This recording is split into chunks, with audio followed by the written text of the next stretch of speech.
going to invite Sister Justina Maganda to give us an opening prayer. Thank you. Let's humble ourselves for a word of prayer.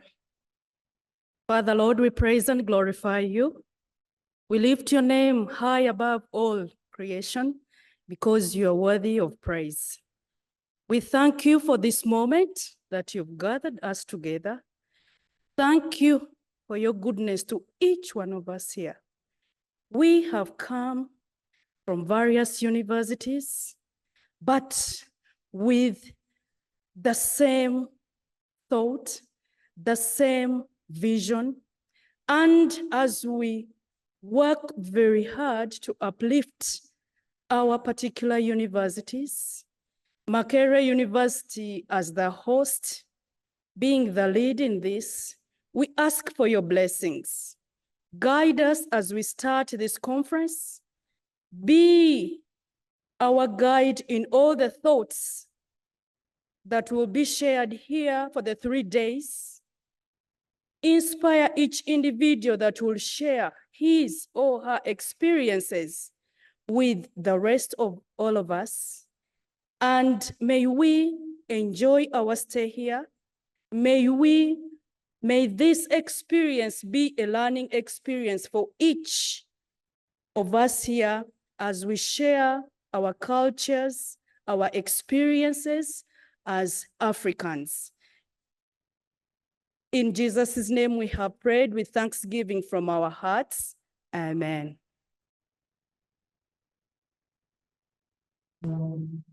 We can resume our seats. Thank you so much, Reverend Sister Dr. Justina Maganda, for the opening prayer. Our dear Vice Chancellor of Makerere University, here ably presented by Professor Mukadasi Buyinza, you are most welcome. Our dear Principal, College of Education, External Studies, Professor Anthony Mwaga, most welcome. The Dean of the East African School of Higher Education Studies and Development, Professor Jude Sempewa, you are welcome and thank you for coordinating this function. Our dear professors from the sister universities all over the globe, you are most welcome. I know at an appropriate time, you will be introduced by people who know you better. Our dear professors from Makerere University, you are most welcome. Professor Joseph Chimoga. We have our doctors, Dr. Aidine Tomaru, Dr. Tom Baloja, and our colleagues, Dr. Besije, thank you for coming. I am aware that there are other distinguished scholars, doctors from a number of universities. You will be introduced. I equally welcome other colleagues from the other colleges within Makerere University. And I will not forget the PhD students and master's students who are here from Makerere University. Thank you for coming. Our visitors, Makerere University is running a collegiate system.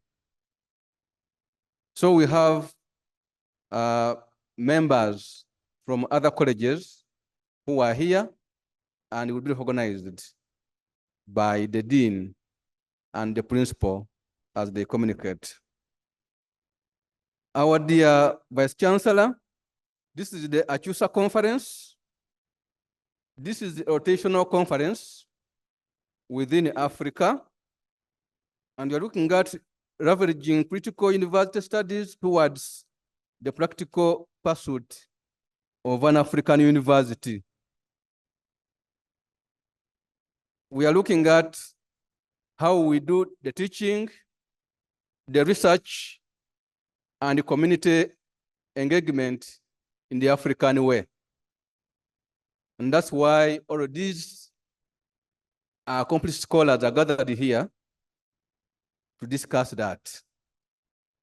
You are coming, therefore, a clear testimony that you agree with the theme of the day. Now, after that background, I would like now to proceed to the order of speeches. Our dear chief guest, the Vice Chancellor, I would like to invite the Dean of the East African School of Higher Education Studies and Development, who will give the insights and who will welcome all the visitors here, and who will tell us in detail the theme of our stay here. Professor Judy Sempewa, you are welcome.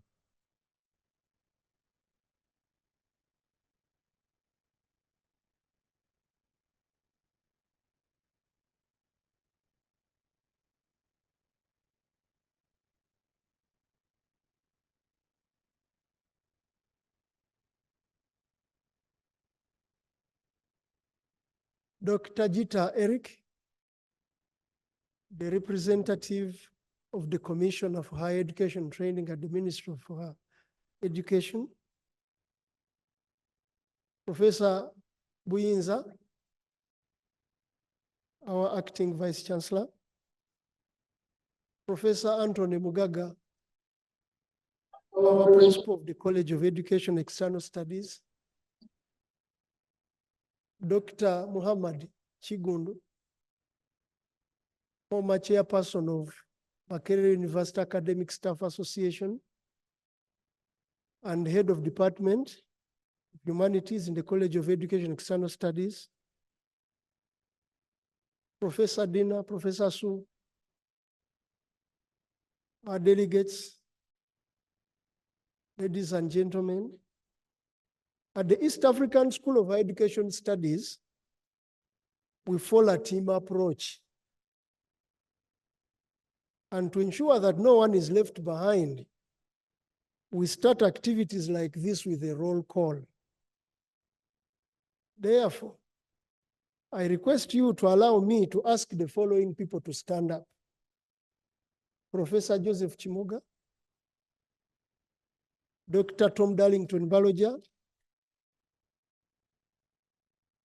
Dr. Florence Nakamanya. Stand up, stand up. I request you to stand and stay standing. Stand up and stay standing. I will tell you to sit down. Dr. Justin Namaganda. Dr. Ronald Bisaso. Dr. Irene Etomaru. Professor Fred Bakabulindi, Dr. Gerald Bwemvu, Miss Sarah Dasuna, Regina Bisikwa, our PhD students at the East African School of Higher Education, stand up. Our master's students,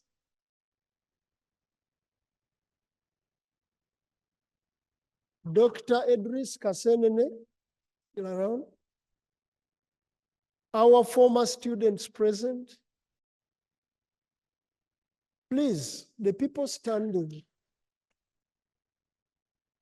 The people standing, join me in thanking in our own School of Higher Education way all the delegates to the ACUSAfrica Conference 2024 for coming to the East African School of Higher Education, the College of Education, Makerere University, and of all places in Makerere, to the restored iconic main administration building.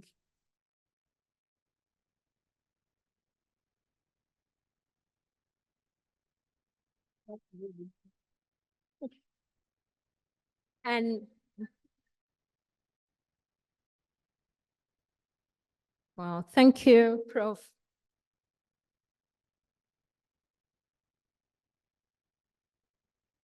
You may sit.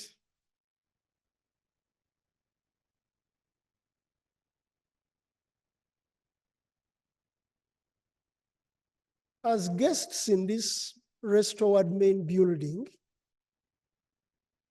you are second only to His Excellency, President Yoweri Museveni, and the First Lady and our Minister of Education, who were here on the 2nd to commission this building.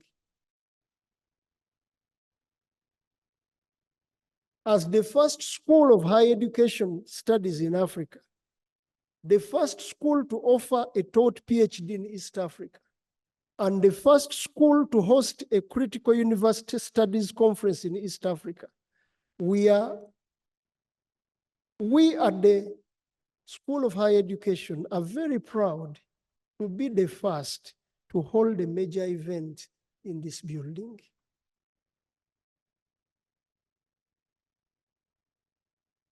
The East African School of Higher Education is a postgraduate only school and is one of 3 schools that form the College of Education and External Studies. Our mandate is to support efforts by Makerere University and other higher education institutions, governments and their development partners, and academic staff and their students to ensure that higher education optimally supports individual, national, and regional development. This mandate means that we are happy to partner with institutions and professionals involved in similar work. That is why we easily accepted Dr. Joseph Baziraki. Stand up for recognition. That is why we easily accepted Dr. Joseph's invitation to join the ACUSAfrica Network in 2022. And from our attendance at the ACUSA Colloquium in Port Elizabeth in 2022, through our attendance at the ACUSAfrica Colloquium Conference at the University of Ghana in 2023, to now this conference at Makerere University, there cannot be prizes for guessing that our partnership in the network is going very well.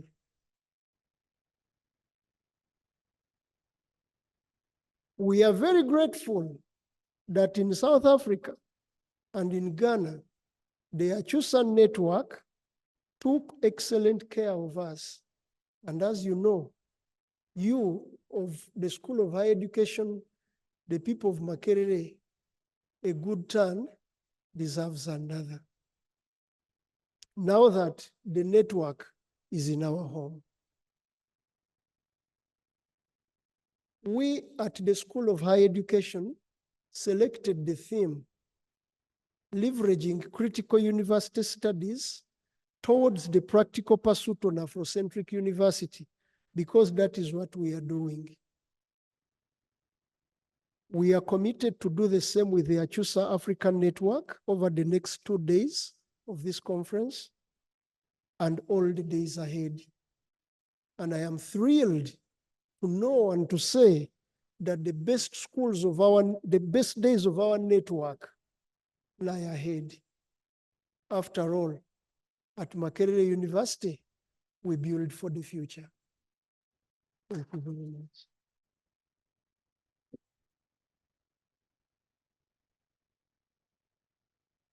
Well, thank you so much. Let's give him another hand clap. That was awesome. The calmness in which he does it thrills me. Yes, at this point, we are inviting in our next speaker. And I want to actually recognize the people online. You know, it tells us about how the trends are moving, yeah? Online across the globe, South Africa, Ghana, Uganda, and other countries. We love you and we are with you. Thank you for being with us and taking interest in this theme and this conference.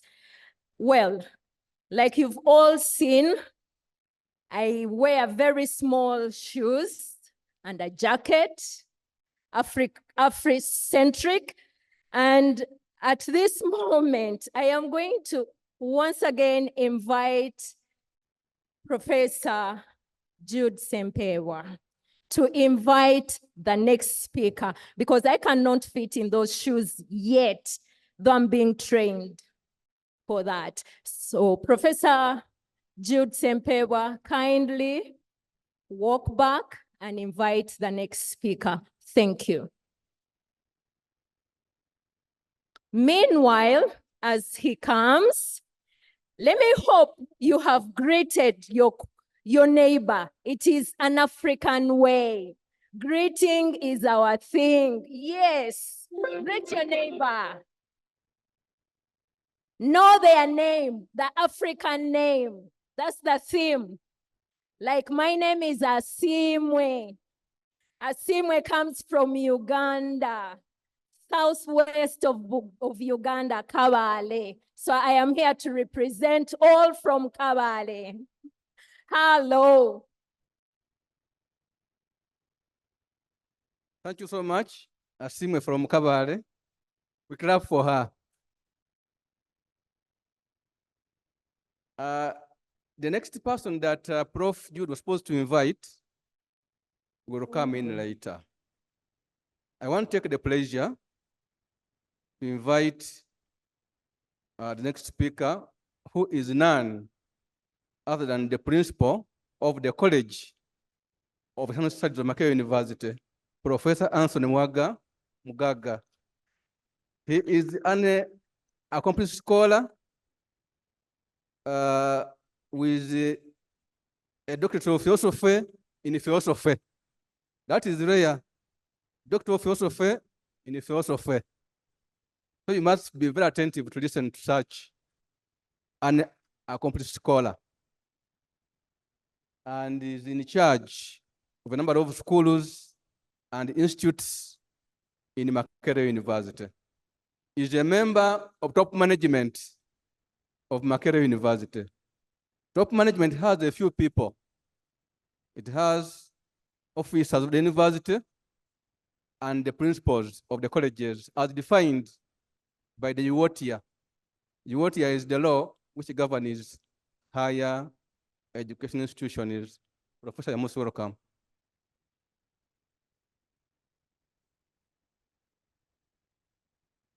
A very good afternoon to you all.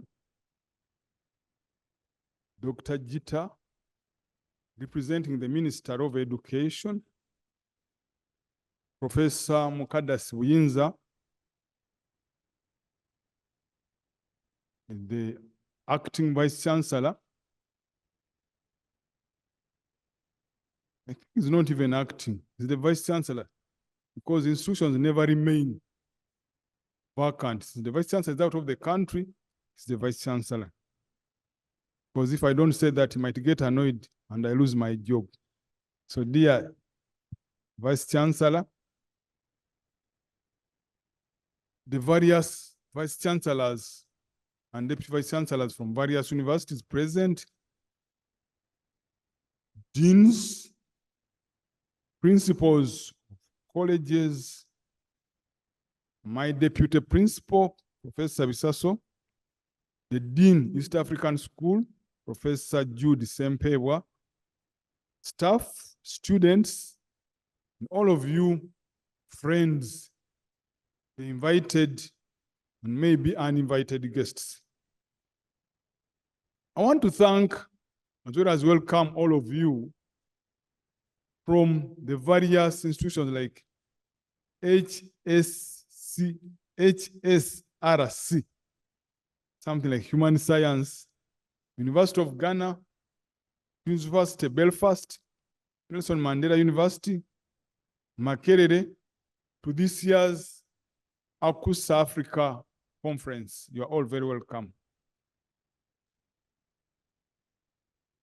I am Mwagamgaga Anton, a professor of philosophy of education and a principal. Mbiti John, a renowned African philosopher, said that falling down is not a problem, but failure to stand up is the problem. That was, I think he might have stolen from Chinua Achebe's Things Fall Apart, from the Igbo, because they still have a proverb to the effect. When Okonko, I think it is in No Longer It Is, when they were trying to describe how Okonko rose from the ashes as the son of a hopeless man, someone. And why do I bring that? About 4 years ago, we lost this building. It was gutted by fire. We fell down. We cried. We thought our Makerere had ended, but we rose up again. And I think I want to thank the East African School for being the first unit at Makerere to utilize this facility.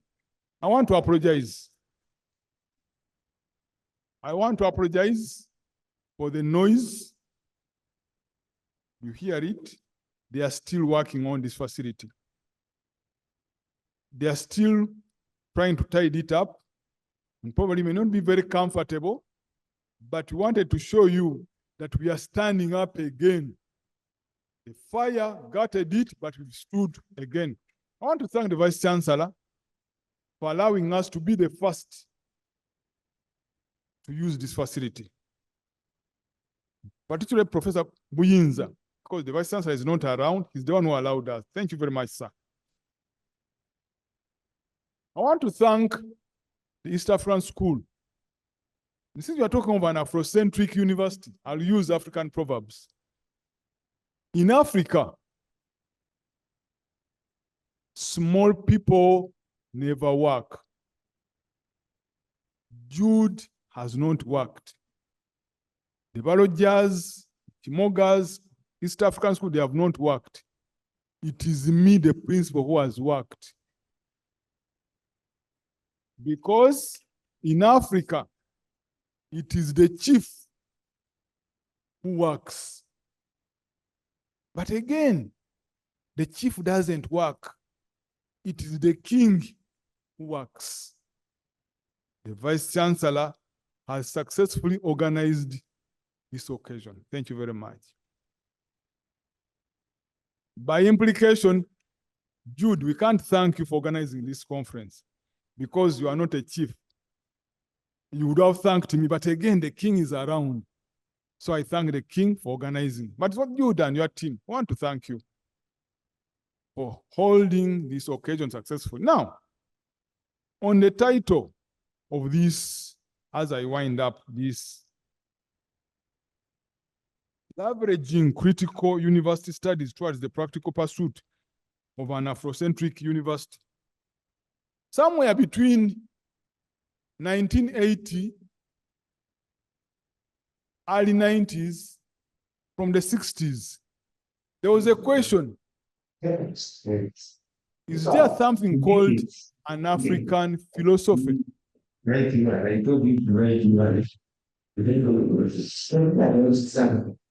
And the other question was, can we have a university we can call African? And we call that university African. Does it still remain a university, given the definition of a university? First, we have an African philosophy, and then can we have an African university? And if it is African, can it still be a university? Because we know that knowledge is supposed to be universal. Now, as you argue out on leveraging critical university studies, practical pursuit of an Afrocentric university, what is it all about? Are there certain things which are particular to Africa and they have not occurred elsewhere?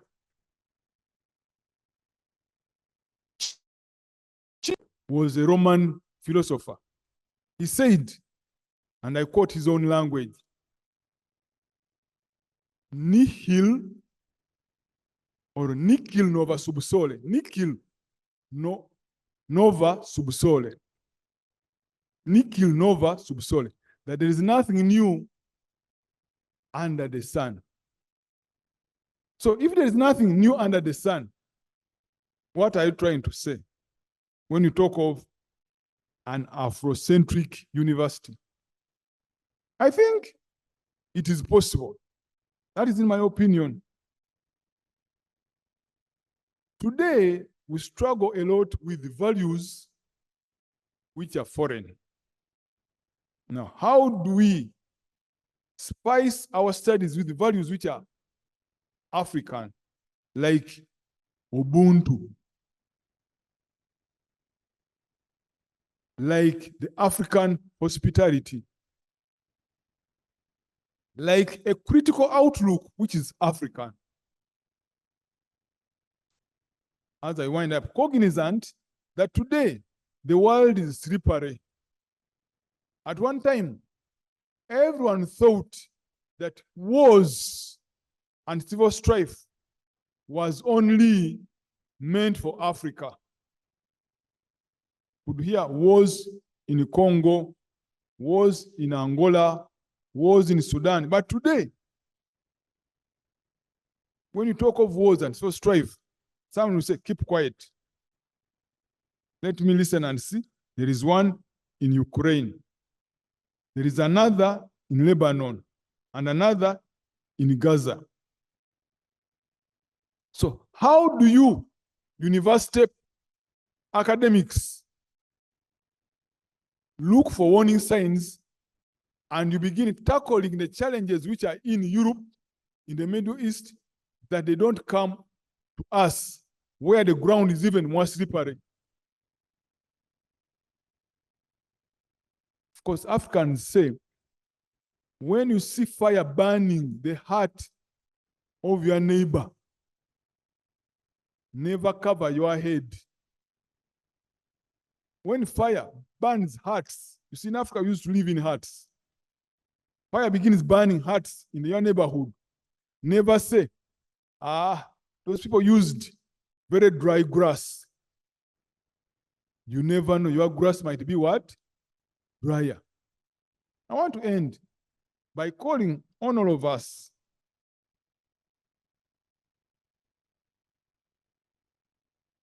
to see how we can blend the Eurocentric university with our proposed Afrocentric. And the reason is we are not putting on backcloth.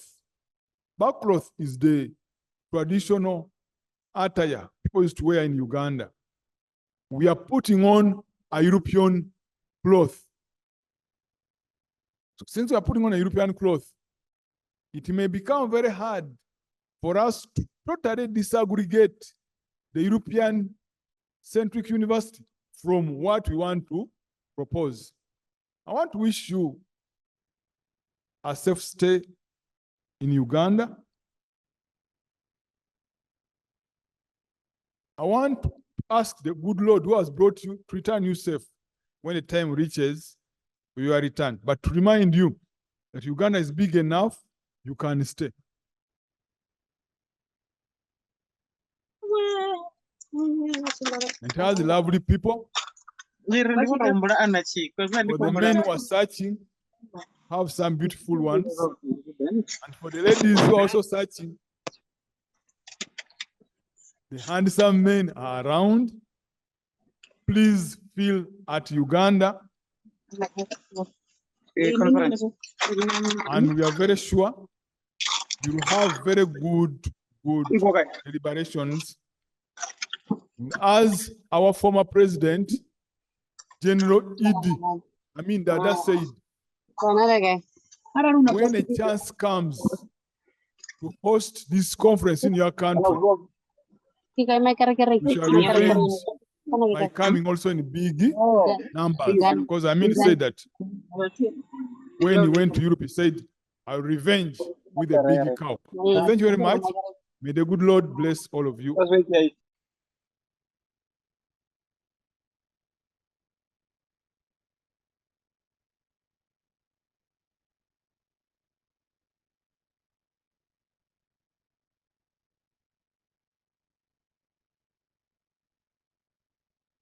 Since I still need my job, I might have talked very many funny things. It's my humble and singular honor to invite the Vice Chancellor to address the House, because as I said, he's the one who is working. Thank you very much.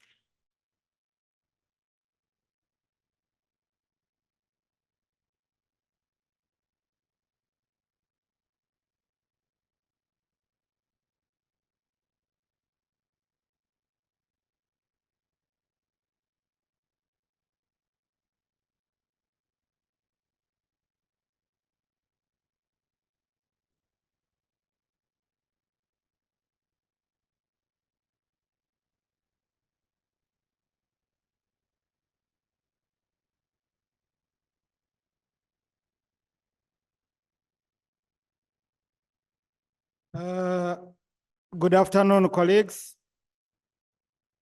I've been informed that in the House we have the representative of the Ministry of Education and Sports, Dr. Gita, Eric. I'm aware that we have international guests in the audience.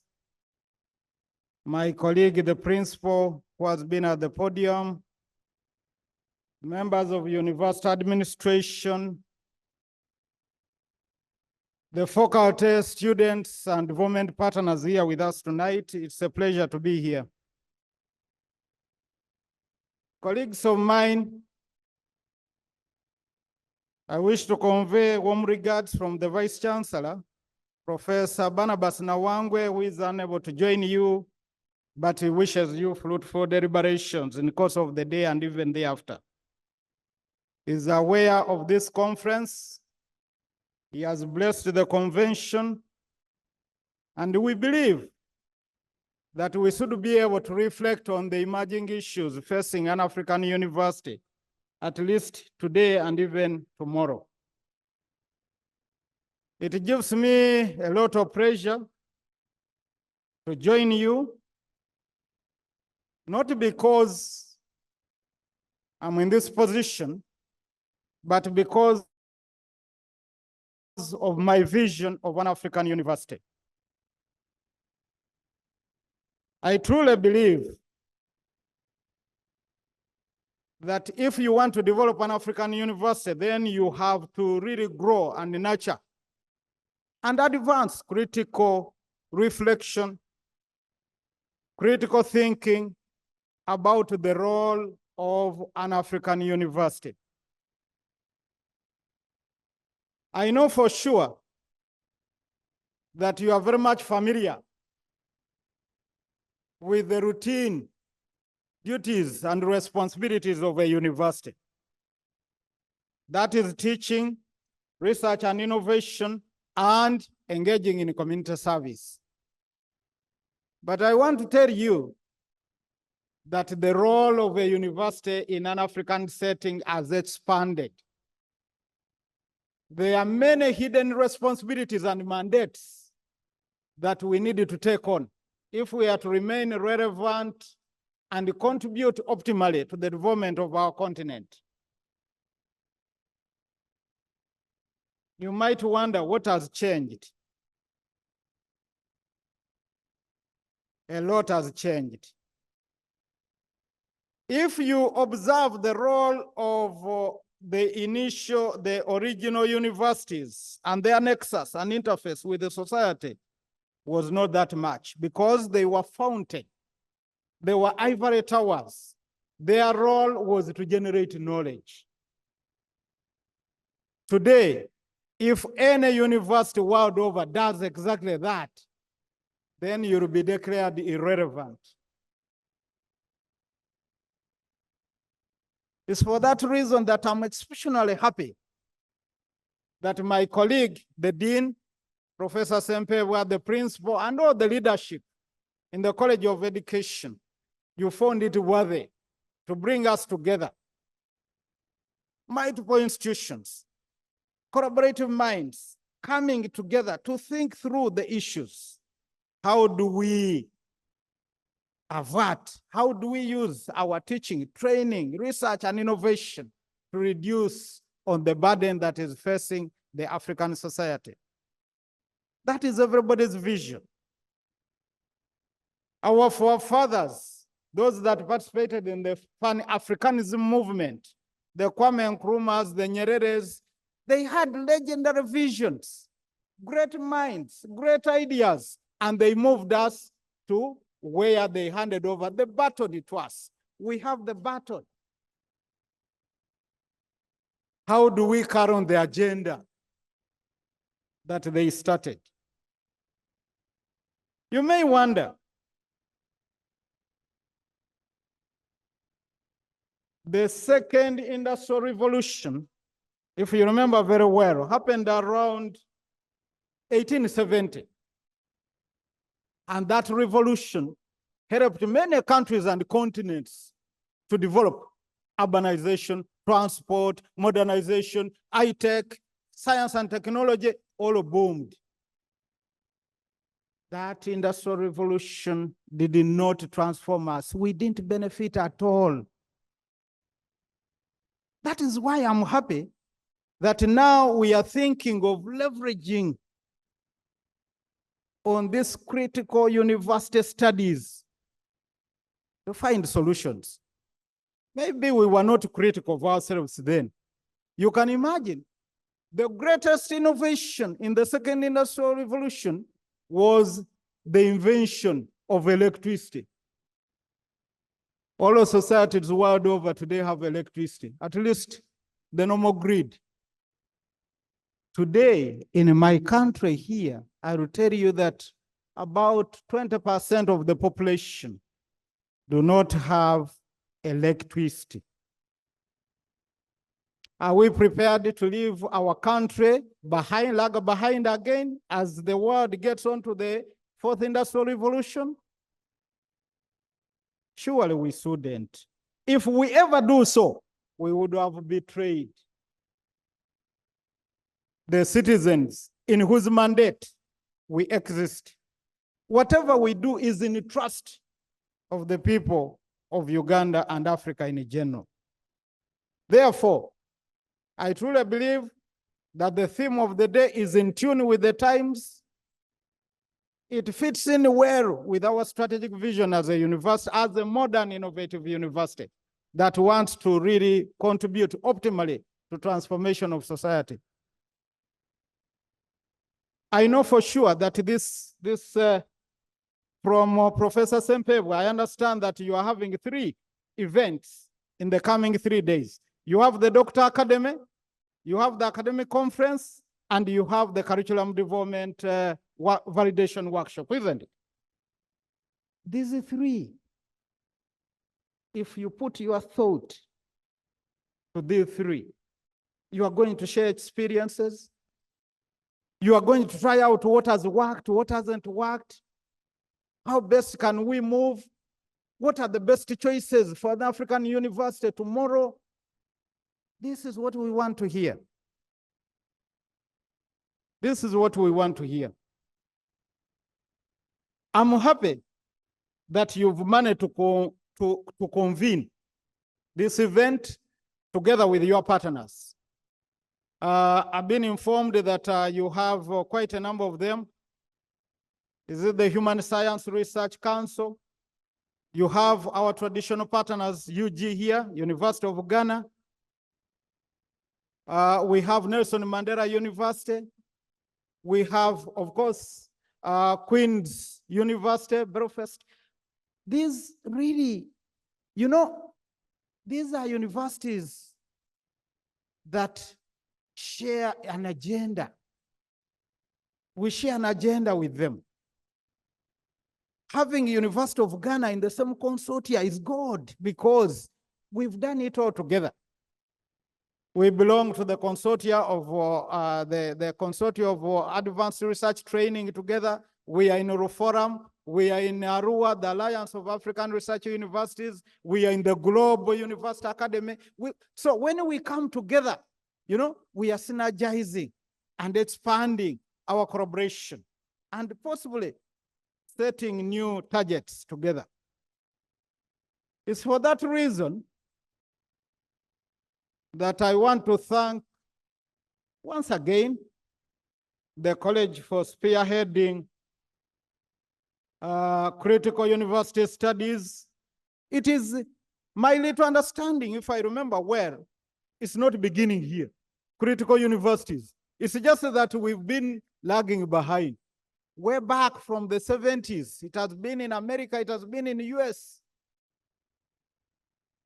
When universities transitioned from the predominancy of public investment and subvention to corporatization, okay? Critical university studies has existed.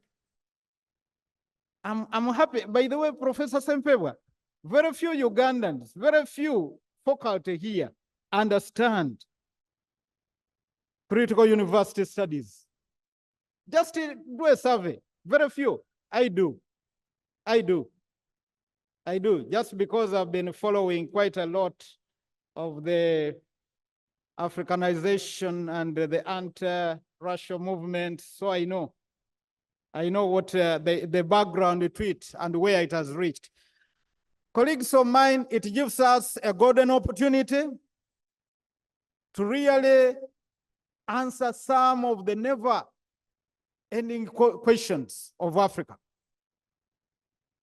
For example, is Makerere an African university or Makerere is in Africa? Once you answer that one, you will know the role of Makerere in society. Talk about ranking. The role of global university rankings, okay, in university development, and finally, translation into products and services to society. Is it an elitist competition? Should we engage? When the rankings came out yesterday, the ones of 2025, I tell you, I was the first to go into arms. I immediately rioted. It can't be. Why? Because Makerere had been displaced from the global band of, we've been in 800 to 1,000, that band. We were displaced to go into 1,200 to 1,500 global band. I immediately rioted. My vice chancellor was not here. He was away somewhere in Italy. I said, it can't be. On the ground of all of the metrics, we had performed exceptionally well. We had performed exceptionally well. In fact, I petitioned, and today we've had a meeting with the Times Higher Education, trying to interrogate, trying to reflect what went wrong on the 5 metrics that they use. Okay? Environmental, research environment, we are good. Research quality, we are good. In terms of internationalization, we are good. Teaching and learning environment, we are doing well. International outlook, the visitation indexes to Makerere were growing. Where is the problem? I was about to advise my vice chancellor, we drop off. We do not participate in that league again. But on second thought, I said, no, wait a minute. I needed to find out what went wrong. So I immediately tasked my director of quality assurance, director of research to find out. Now I get the reason. Many Chinese universities had absconded for quite long, were not participating in the rankings. This year round, all of them, there has been an exodus, a huge en masse entry. They submitted data and they are participating. Therefore, we had to move. What consoles me is that at least in sub-Saharan Africa, we maintained our stature. And in terms of impact and contribution to SDGs, we are premier, we are number one.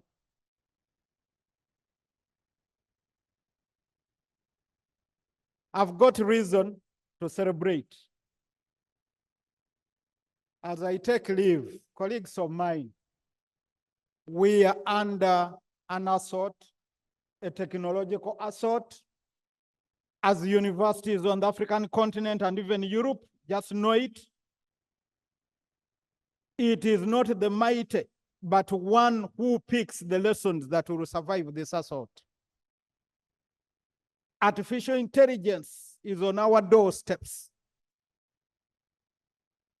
You may claim you can do away with it, but I will tell you, you won't survive, you'll perish.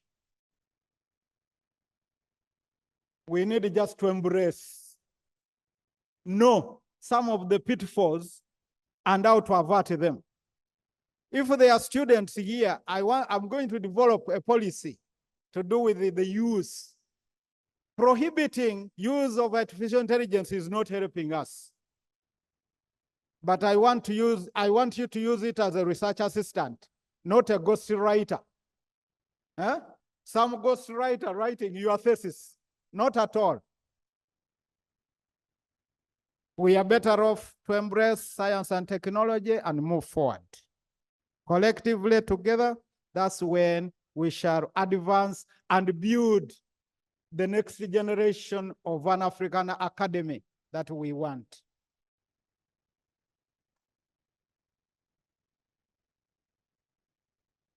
With these few words, I want to wish you fruitful deliberations in the coming 2 days.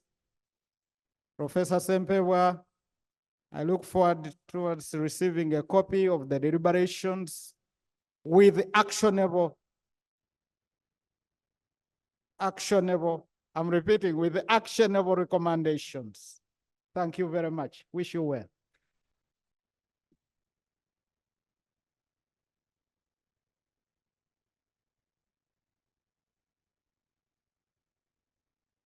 Thank you so much, Professor Buyinza Mukadas, Vice Chancellor. Can we clap for him? Professor Buyinza Mukadas was not here by accident. He was the most suitable person to be here. He's a professor of forestry socioeconomics and currently the Deputy Vice Chancellor, Academic Affairs, which is the critical issue we are here for. But before he has served as Director of Research and Graduate Training, which is situated in higher education. And he has also served Makerere University, the academic registrar. So there was another person to come here in the capacity of Vice Chancellor rather than Professor Mukadas Buyinza. You are welcome. And maybe on a selfish note, I tell you a secret. That is my elder brother. So Professor Mukadas, you are welcome. Now that is a secret which should not be said anywhere. So I have not said it. I now want to invite the next person who actually is online and is ready. May I request Maureen invite that person?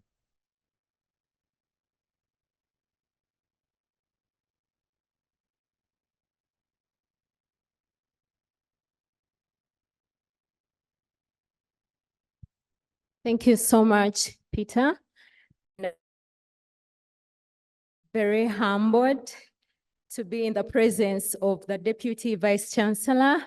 I may not be your young sister, but I'm your student. So I am glad to be in your presence. At this point, allow me invite our next presenter who is online.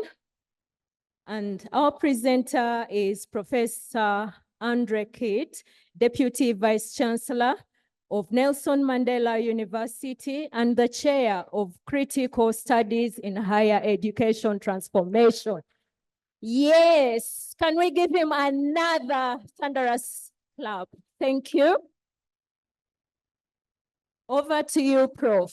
You are welcome.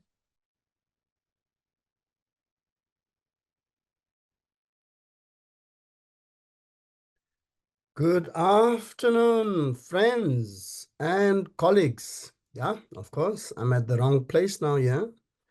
I should have been on that side, with you in this, great gathering of colleagues that pursue,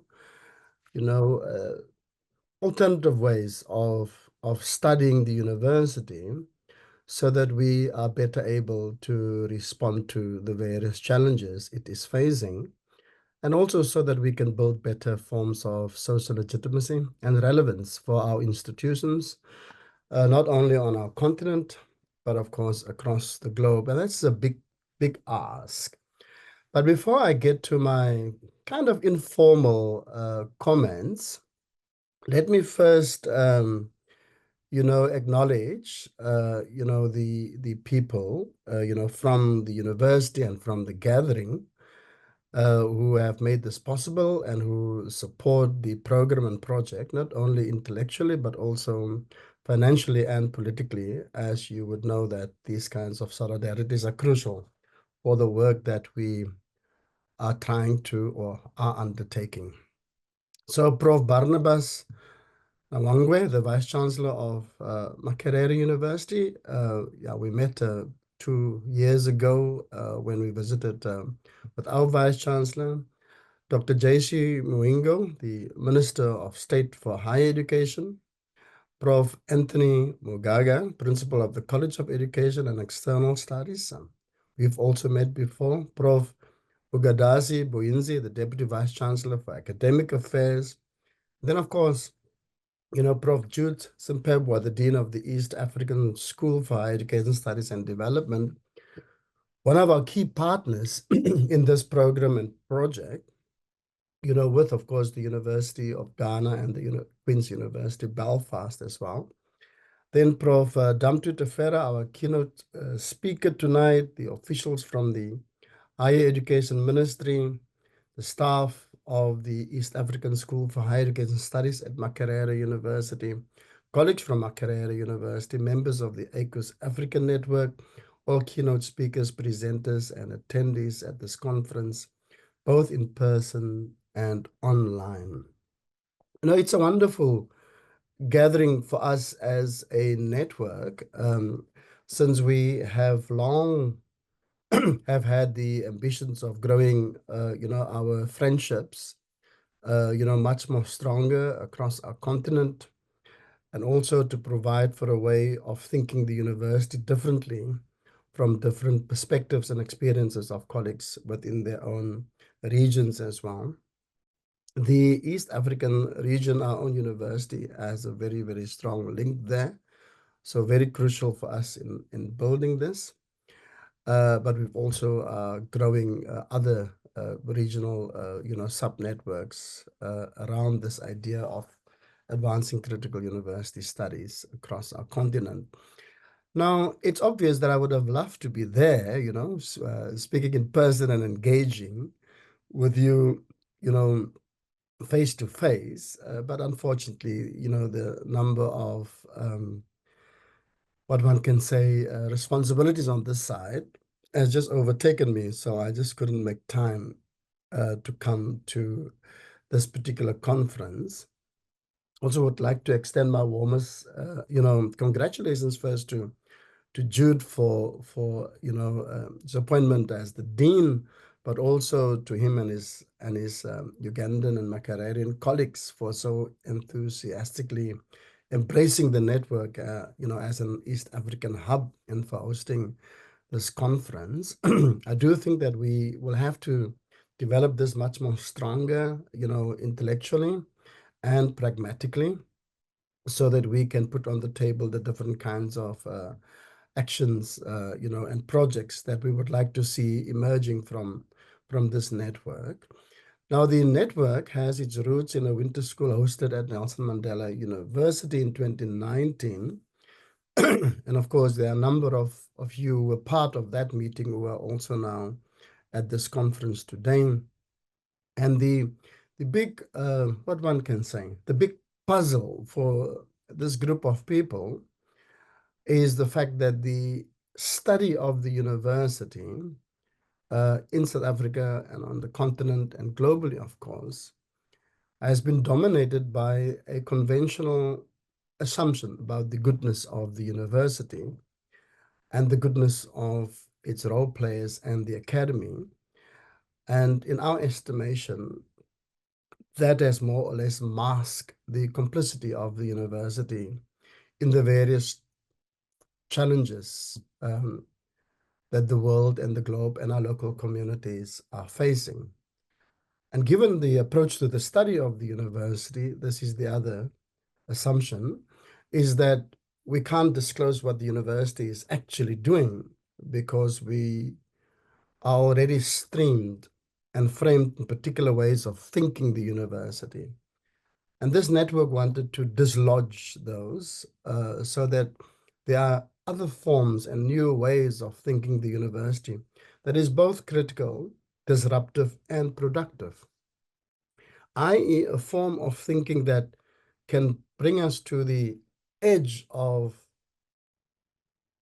thinking the university in abolitionist forms, and then, of course, reconstituting it through our different forms of imagination practices for better social justice work within our sector, but also to drive the important project of the Africanization of the university. And we thought that our imaginations, because we are locked in a global imaginary of the university that is both colonial and modern and neoliberal, because it's locked in there, all our programs and our thinking that emerges from being imprisoned in these frames, steer a priori the way we think the university and the kind of scholarship that we produces. And for this very reason, the reproduction of the system is almost guaranteed through our own attachment to this particular imaginary. And this makes transformation and the work of change so difficult within our context, and not only here, but globally, the universities is more or less locked into this particular ideal and notion of itself. So on our own continent, this is also the case, and we will have to think very carefully as to how we can be productive institutions within the limits and confines and constraints placed upon the university generally, but also how, within that context, how we can provide for better openings, for critical work within the university. So in our first meetings, of course, we speak about the idea of emancipatory imaginations, and that word and notion was carefully chosen because we know that the university's practices at the time that we engage with it at a physical level, they are the products of our imaginations and how we think about the university. And so for us to think our practices anew, or at least move towards the renewal of the way in which we work within the university, it requires that we think or imagine the university differently. And if we want the university to participate in the project of broader emancipation of ourselves and, of course, of those in whose name the university purports to exist, those kinds of imagination needs to have an emancipatory orientation as well. So we have, in our history in the network, engaged with the question of global racism, techno-rationality, academic canons, and now here in Uganda, of course, practically pursue an Afrocentric university and what this may mean for us and how we do it. How do we do an African-centric university? So through my apologies, through in-person and online events, of course, from colloquia to conferences, to informal conversations, we have grown into a vibrant intellectual community where the key notion of relationality and love as a political notion is so key and important for the work that we are trying to achieve. And one has to think about both in the context of our work of love and justice as political notions in the way in which we think our work. South Africa has just now completed its annual higher education conference last week. A key message: collaborations, transnational connections, all the different ways in which we need to work together. The irony, of course, is that the way in which our cultural values has been produced within the sector, both around the question of ratings and rankings, predatory individualism within the sector, those kinds of cultural notions that are produced as academic practices, they certainly, work against the idea of love, relationality, collaborations, and solidarity. But if the planetary wealth and the planetary health is connected into the way in which we need to work together, then certainly we have a huge challenge with the way in which our cultural values and norms are produced within this sector. As you may also well know, we have now our first book is almost out, which drew on the 2019 Winter School, and it will be published later this year. We hope that that book will be a valuable resource for thinking the idea of critical university studies within our continent and within our own spaces. And we have had, of course, also the great conference, in Ghana, which was hosted by our colleagues there, especially Prof. Michael Ochiorefo and his team. The idea of critical university studies is about, disclosing our own entanglements in the challenges of the day and our own work in producing those challenges. And how can we think ourselves differently to work against that? The Global Risk Report of 2024, suggests, the challenges that we will need to engage with as a sector. And the top 5, of course, and there are top 10s as well, a very interesting report, of course. The one has to do with climate change, like the planetary crisis that we are facing. The second one with AI-generated misinformation and disinformation. And then the third one, societal and political polarization. The fourth one, cost of living crisis. And the fifth one, cyber attacks. You can see how that cluster links to both the question of exclusion, different forms of discrimination across the globe, the advancement of conservative politics in the West and even in the global South as well, the different challenges that awaits us in the context of the rise of the global rise of racism across, the different sets of countries. If you look at the political patterns that are playing themselves out, and you can see how within the context of those 5 crises, societal and political polarization, becomes a key issue and, of course, a key challenge for a network like ours, not only so that we are capable of responding to the planetary crisis, but so that we can work together towards a type of collaboration and solidarity that is worthy of the ideals of a network like ourselves as well.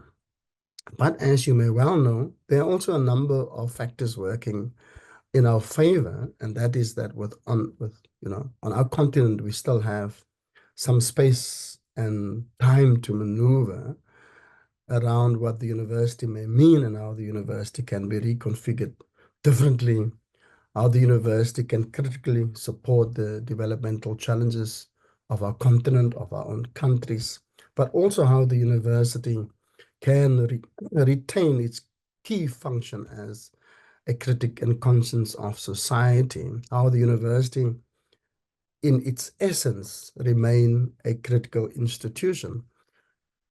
And that is why we are interested in the project of critical university studies.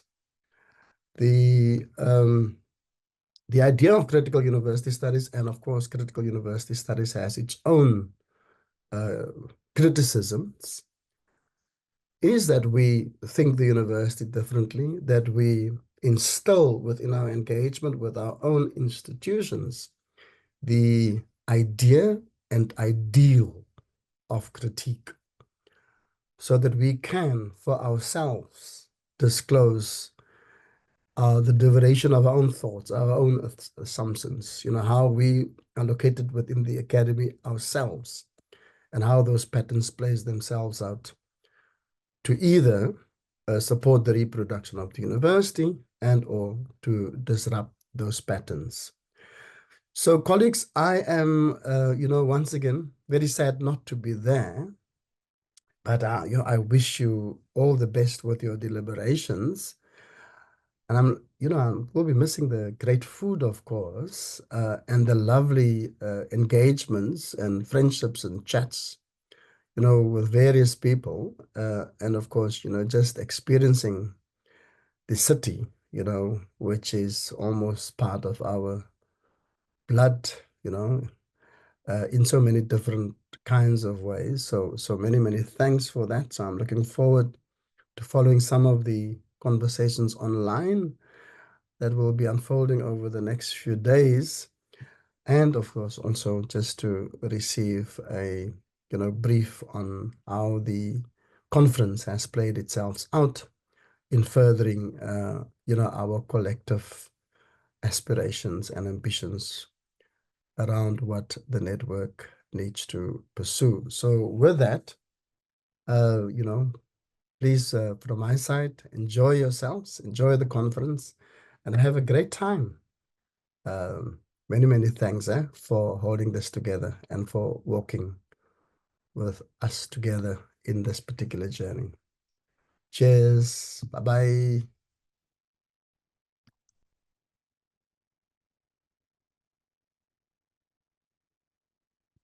Yeah, thank you so much, Professor Andre Kate, Deputy Vice Chancellor, Mandela University. As said by my colleague, is the proponent of higher education studies, one of the proponents. So it's a serious issue for us to be here now. May I recognize the following, Mr. Vice Chancellor, sir?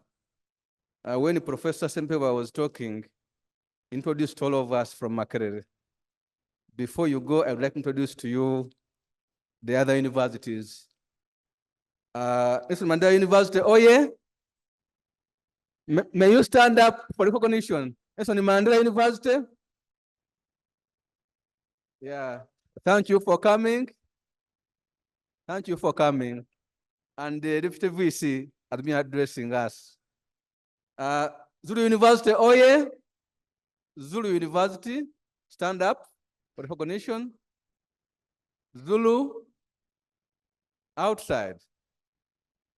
Okay. Oh, Zululand University. Maybe I was Zululand University. University of Western Minister. Stand up recognition if you are present. Yes, thank you for coming. University of Free State. Free State, thank you for coming. University of Galilee. Thank you for coming. University of Moi University. Moi University from Kenya.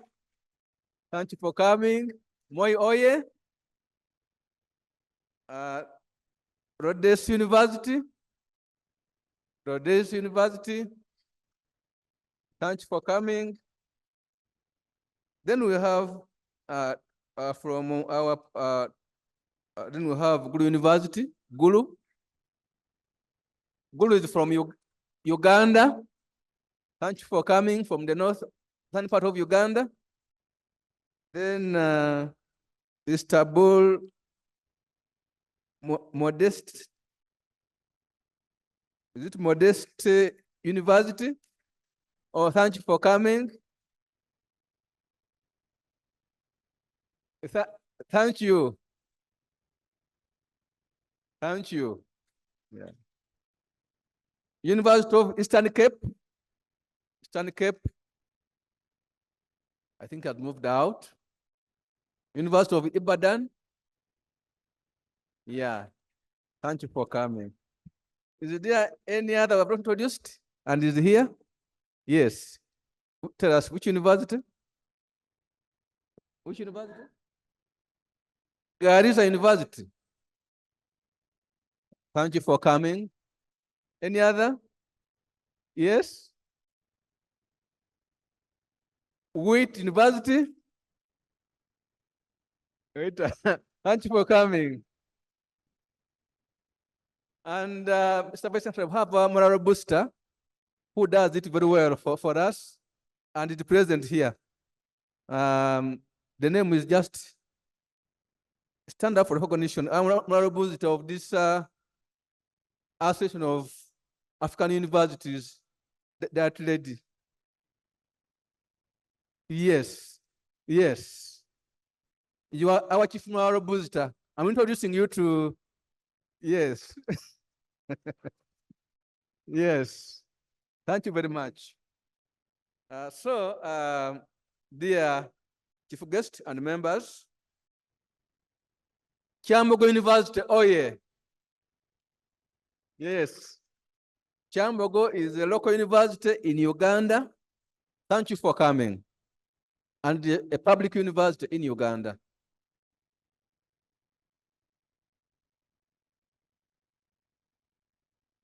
Oh yes, then the online universities, thank you for attending, and please, you are welcome. And any other, please, thank you for coming. I'll be introducing you as we continue. Now, dear delegates, Ugandan higher education and all education is supervised and highly funded by the government of Uganda through the Ministry of Education and Sports. And before us is a principal education officer from the Ministry of Education and Sports, Dr. Eric Gita. Dr. Eric Gita is an alumni of this university. He did his PhD from here and is here to represent the ministry, which is our supervisor and our funder.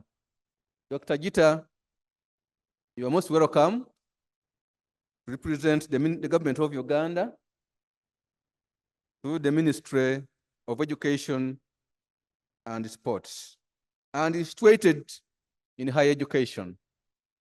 You're welcome, Dr. Gita.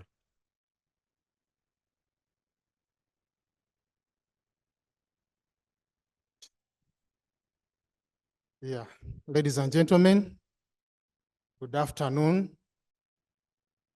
Yes, as mentioned, my name is Eric Gita. and I am an alumni of this university, particularly the East African School of Higher Education Studies, the organizers of this conference. So I'm proud of my mentors. They really did a wonderful job to see me through. And I want to assure the current students, you are in safe hands. This is a university to build your future. I work as a principal education officer at the Ministry of Education and Sports. Allow me to present to you greetings from the Minister of Education and Sports, who is also serving as the First Lady of this country, Honorable Janet Kataha Museveni, the State Ministers of Education, particularly the State Minister for Higher Education, Honorable Dr. John Chrysostom Muyingo, other state ministers, the Permanent Secretary, who is the accounting officer of the Ministry of Education and Sports, the commissioners, and other staff of the ministry. When I received this invitation,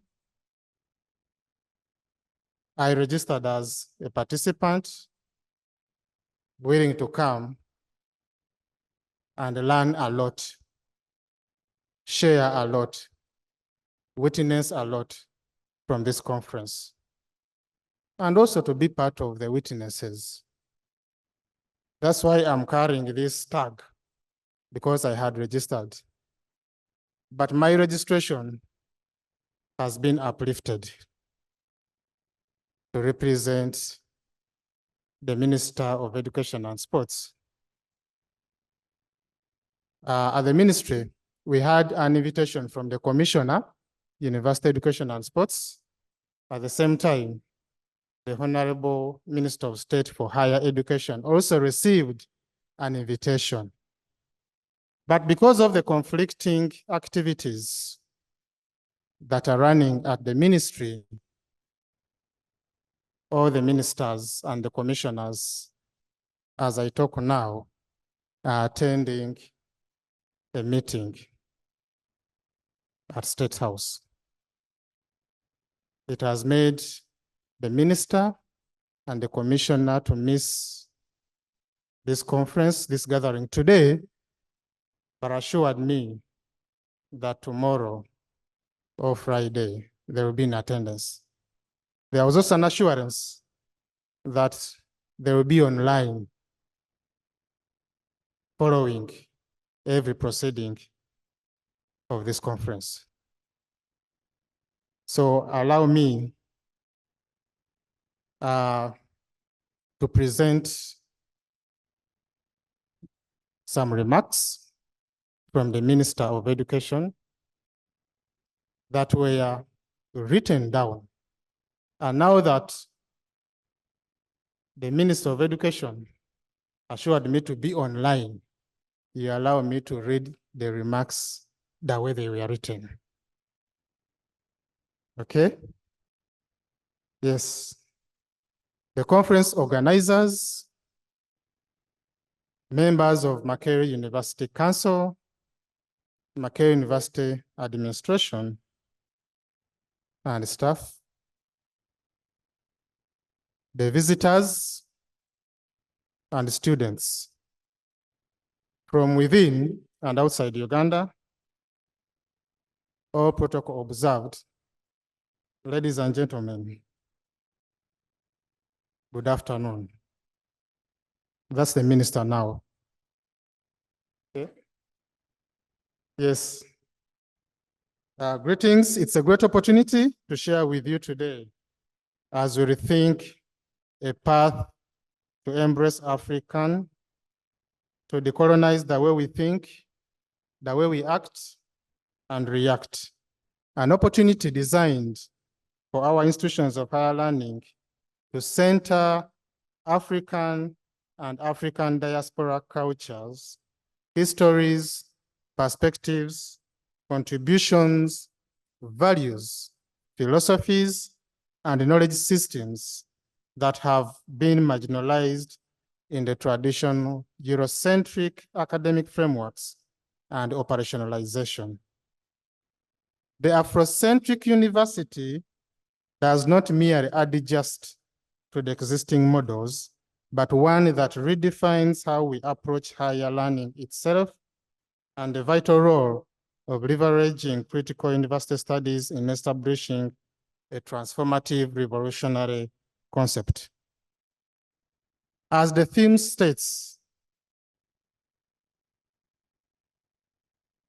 and starting with the curriculum, you are aware that Africa's curriculum was largely shaped by a Eurocentric worldview, a lens through which much of the history, the philosophy, and knowledge production has been filtered towards Eurocentrism, reducing Africa to its experiences of colonialism, slavery, and poverty, while neglecting our profound contributions to arts, science, philosophy, and culture.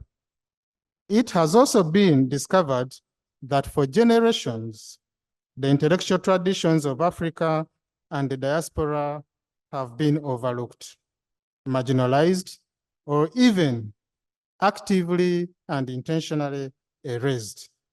But now, the winds of change are upon us as we seek not to be assimilated into pre-existing structures, but to build an entirely new academic foundation that centers Africa and the Africa diaspora at the heart of learning. Since it is a step-by-step process to decolonize our curriculum, an example, the Ministry of Education and Sports started on the process of reviewing its curriculum from lower levels of learning, trying to attract African culture, the arts, the music, the histories, the values, the philosophies, knowledge systems, and other cultural expressions, serving to foster our cultural pride. Our institutions in Uganda have been hosting programs that celebrate African culture or heritage, including festivals, language, foods, storytelling activities, African cinema, and Afrofuturism. As they are doing this, the Ministry of Education and Sports is actively supervising, coordinating, and directing the activities of our institutions and ensuring that they serve as storehouses of knowledge, centers of excellence, and drivers of community transformation. As our institutions are trying to be centers of excellence, we can identify the gaps and biases in traditional academic models. And most importantly, we can use this lens to shape a new type of university that serves the needs of African people by offering education from an African-centered worldview. This would reclaim the African intellect, fostering a space where African ideas, philosophies, histories, values, faith, knowledge systems, culture, perspectives, and futures are primary. Let our Afrocentric University offer courses that trace the deep history of African civilization, from the scholarly heights of the architectural wonders for courses and research on African systems, oral traditions, indigenous scientific knowledge, among others. Such courses could help challenge the dominance of Western epistemology and also dismantle these harmful narratives for us to reconstruct an education that celebrates Africa's intellectual achievements in its own right. We must not only teach African knowledge systems, but ensure that these systems form the foundation for critical inquiry as we continue to ask ourselves to challenge the power structures that govern the production of knowledge. In most cases, who decides what is being taught, what is being researched, and who gets access to this knowledge? We should create a space where Africans and Afro descendants decide the direction of activities to do, especially in research and education. Where scholars are free to explore the pressing issues of African societies without the constraints imposed by foreign funding or external interests. As we are doing this, on the other hand, we should also appreciate the ways in which African people have historically constructed, preserved, and transmitted knowledge. The list of African people that have done this is endless. We must embrace them. Oral traditions, for example, have been a cornerstone of African intellectual life for centuries. From the griots of West Africa to the ancient Egyptians' wisdom texts, Africa's oral histories are rich and complex. We should cherish them. Our students should be actively involved in community-based learning to support local population with practical skills, knowledge, and resources, addressing real issues like poverty, health disparities, and social justice, while contributing to the development of African economies. Although we are in the technological era, we need to explore approaches to science and technology the African way.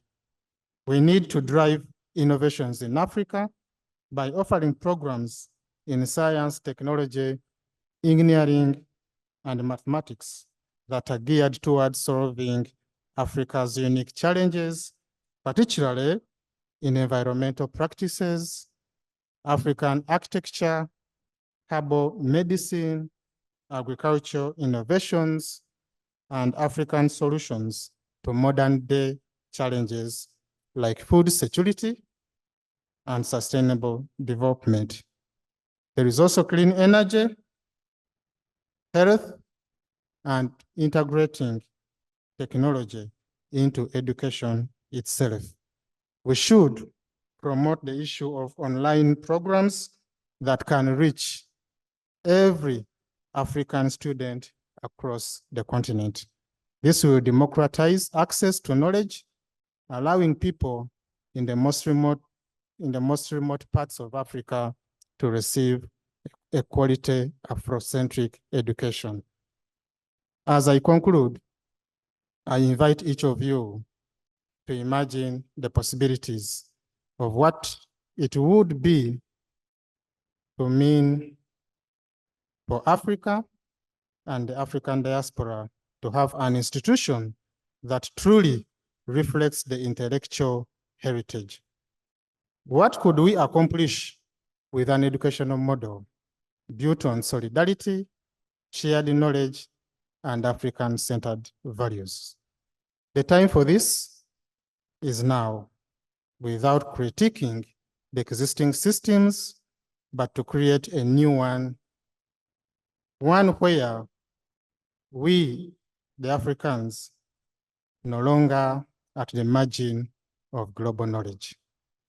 Let us have a university that nurtures the intellects, empowers communities, lights the spirit of African unity, and reclaims the African future.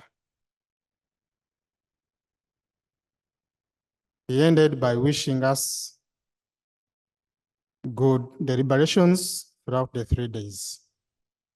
Thank you for listening, for God and my country.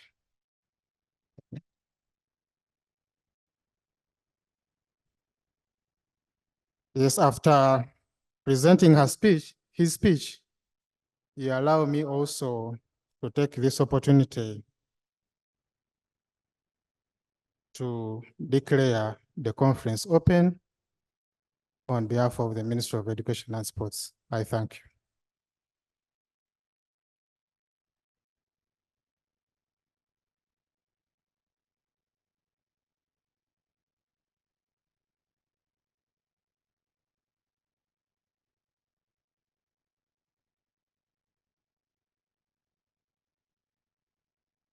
Well, at this point, I want us to have another. I'm asking if we can give the presenter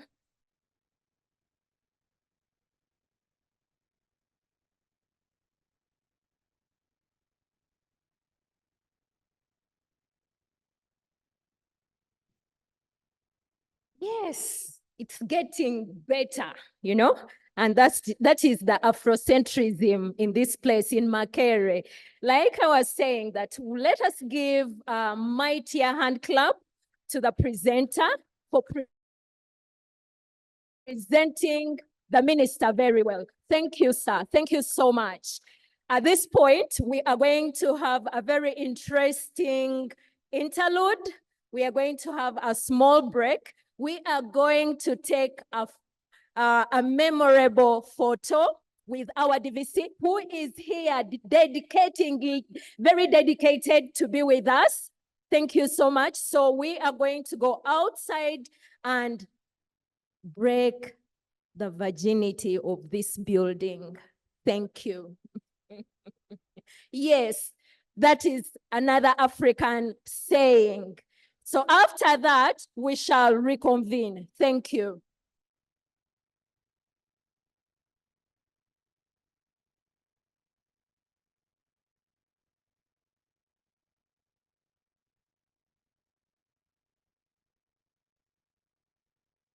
Okay, so we've decided it's better we take it from here. Let's take it from here. Ladies, if you need to add some lipstick, it's okay. If you need to straighten up the skirts, it is well noted. So let's join the big people and take this photo. Thank you.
Hello. We are doing fine. Thank you. You're such a nice audience. Let's get seated because we have another important members. We have another presenter. That was just a health break. Hello. Yes, let's not go. I still have a very rich package for you. You don't want to miss this.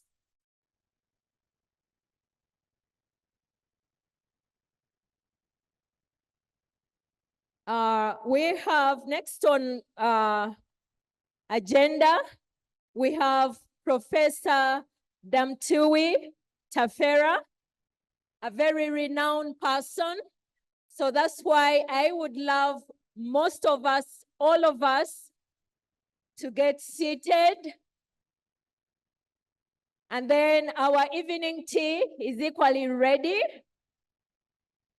Yes, when Makerere hosts, a lot happens. There is a lot going to happen. Please get seated. Thank you.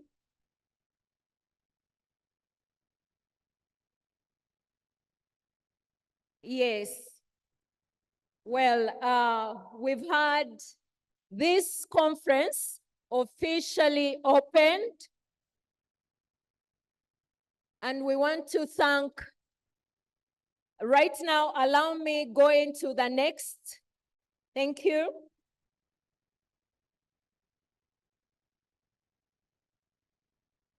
Hopefully you remember my name. I told you my African name is Asimwe, and Asimwe means thanks be to God. So thanks be to God that we all made it. I'm going to give a brief introduction, but a rich one about our keynote speaker. Our keynote speaker is Dr. Damatewi Tefera, who is a professor of higher education studies. He is the founding director of the International Network for Higher Education in Africa. He's also the leader of higher education training and development at the University of KwaZulu-Natal, South Africa. His PhD is from Boston College, where he worked under the supervision of the iconic Professor Philip G. Albach. Professor Tefera has contributed to the development of higher education across the globe, supporting the Association of African Universities, African Union Commission, the Carnegie Corporation, Department of Higher Education and Training, and others. He is the author of many books, including the award-winning book entitled African Higher Education, an international reference handbook. Ladies and gentlemen, I am excited to present and call upon Dr. Damatawi Tafera to speak to us. Over to you, Doctor. Thank you. Can we clap for that? Hello. Good afternoon. Can you hear me?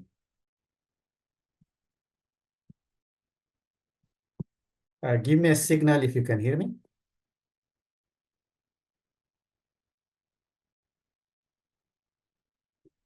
Am I audible?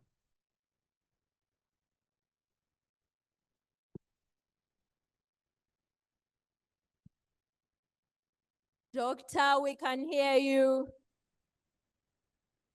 Thank you very much. Good afternoon, ladies and gentlemen. It is indeed my pleasure and honor to keynote this conference on leveraging critical university studies towards the practical pursuit of an Afrocentric university. Last time I participated in similar exercise in Uganda was some years back in person.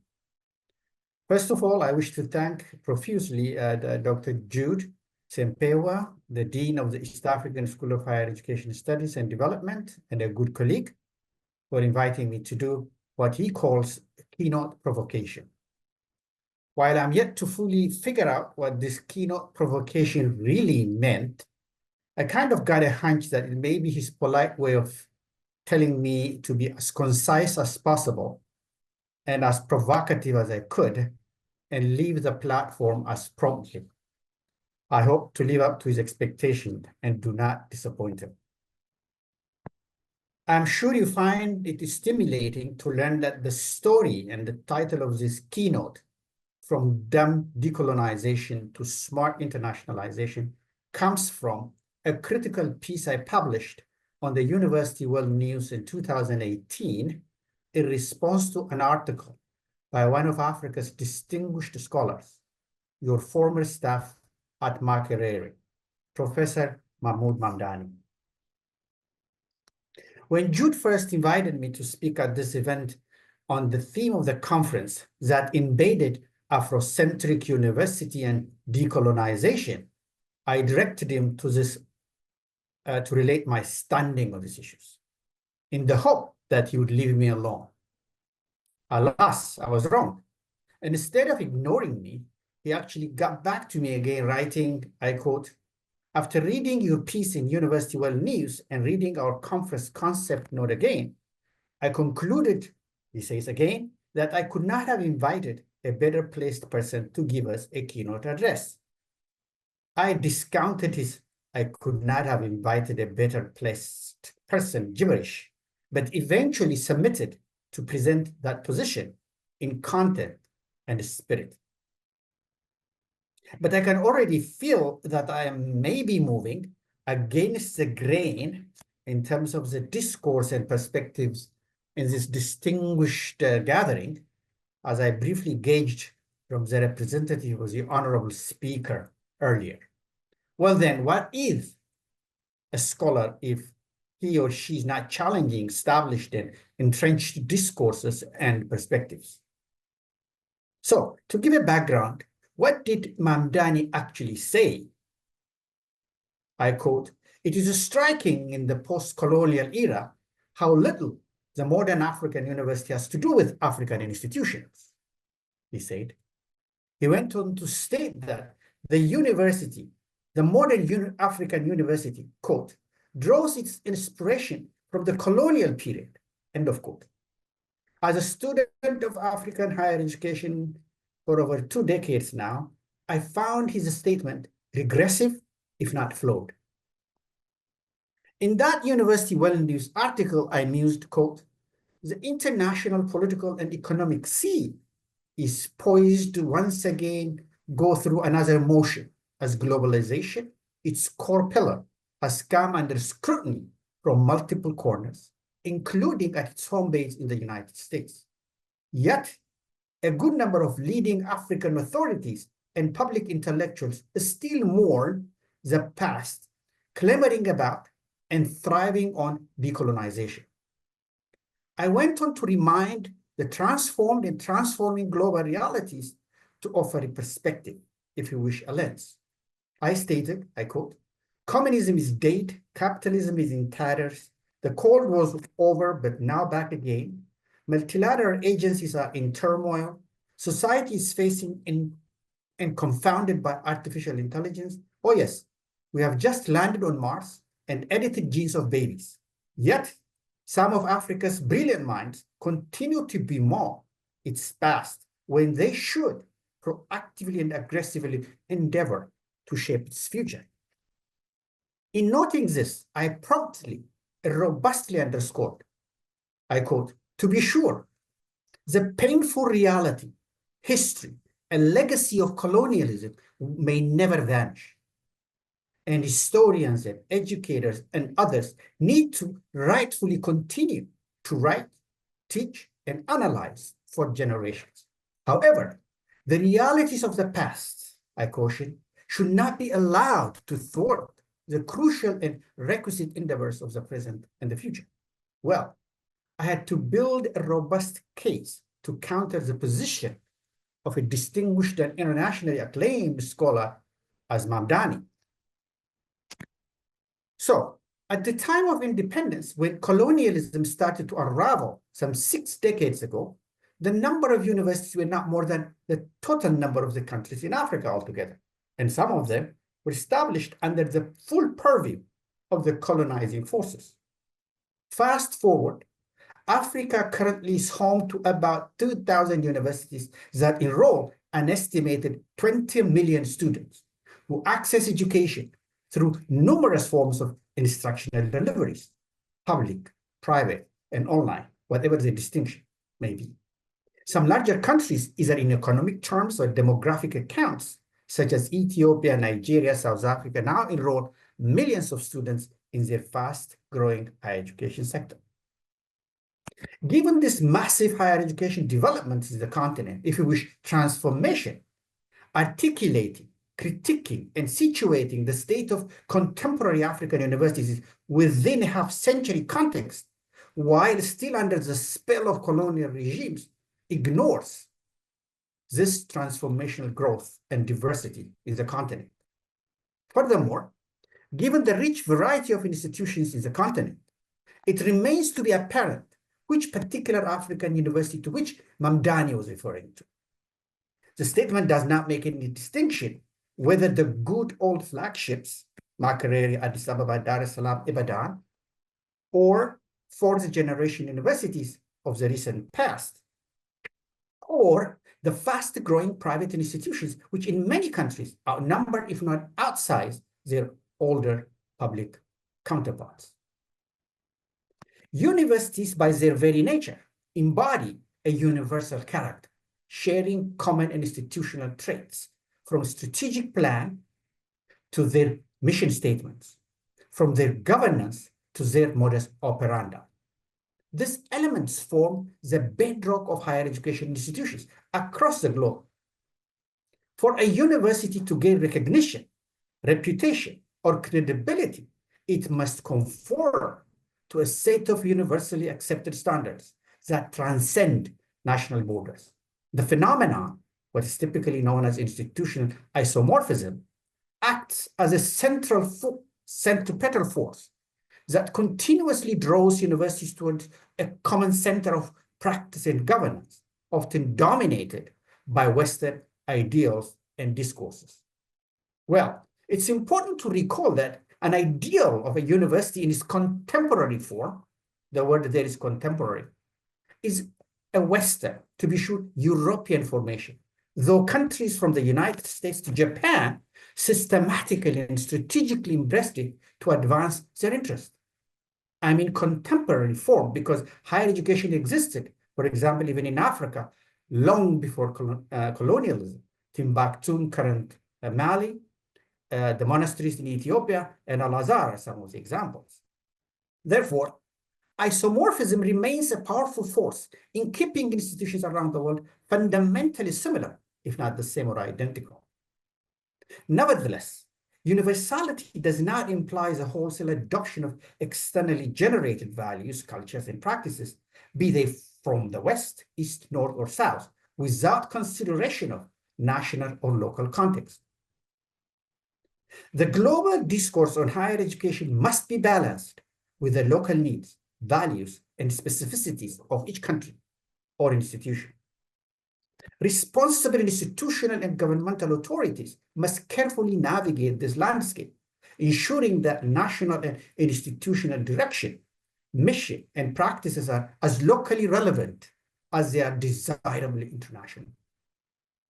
This approach allows for a nuanced engagement with global academia, where institutions can retain their distinctiveness while participating in the broader global knowledge economy. For African universities, for example, this means integrating universal academic principles while addressing local development challenges, preserving cultural identities, and responding to the needs of their societies. This is a far cry from the deafening decolonization rhetoric that dominates the intellectual space. I wish to be absolutely clear that I'm not saying colonialism is no more. Oh, emphatically no. I hold that colonialism has long metastasized in different hegemonic forms with multiple power centers, with many countries now emerging as flexing their muscles in the global economic and political scenes, and yet without a history of colonization. Yes, new centers of economic, political, and diplomatic powers are emerging, confounding the global world order. A new world order where unilateralism, nationalism, and racism appear to be taking roots at the expense of multilateralism and global solidarity. As a consequence, the center-periphery paradigm and the discourses that underpin it is increasingly losing its core virtues and meaning, and also, according to Altba and Gopinathan, extant explanatory models have become redundant. China, for instance, was a country colonized by Japan. Turkey, now it calls itself Turkey, I guess, was one which was never colonized, so to say. But both, they are now visible players in the global power dynamics, vying for influence and dominance in the world, and Africa in particular. The Scandinavian countries such as Sweden and Norway, which have played a vital role in advancing higher education in Africa and has maintained a different history with it, cannot be lumped with other hegemonic forces with colonial history. In my humble views, to continue to demonize colonization half a century since its formal demise, and then obfuscating on its remedy, decolonization, is now dull and no more that inspiring. It sounds pretty lazy to me, and even an impediment to fulfilling Africa's ambition and aspirations and deploying its huge potential and resources.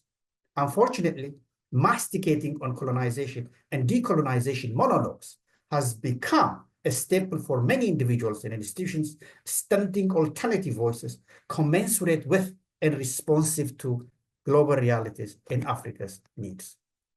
It is on the basis of this background that I argued for a need to transition from archaic and dumb decolonization monologues to contemporary and smart internationalization dialogues that articulate discourses that strategically situate Africa at the center of the global political, economic, research, and innovation scenes, away from the usual worn-out monologue of colonialism.